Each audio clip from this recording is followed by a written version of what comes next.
আজকের বাজার এনেছে, মানে কাঁঠাল পর্যন্ত নিয়ে এসছে।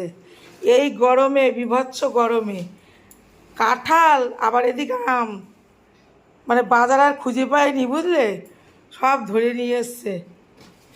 খেতে পারুক আর না পারুক, বাজারে যদি যাবে, এই যে শরবতি লেবুটা ঠিক আছে গরমের মধ্যে, আমার সোনা ভাইও খেতে পারবে। আর কি কি এনেছে? ভেন্ডি, পটল আর ঝিঙে না? আর কি আছে ওখানে?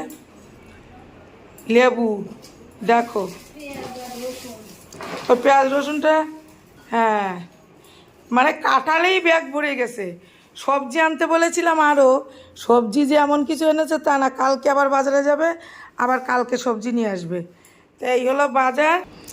এই দেখো আম এনেছে, এই যে দুটো আবার আলাদা আম, আলাদা আম এনেছে, ফুল ডাব, এখানে আবার ডাব এনেছে, ফুল এনেছে।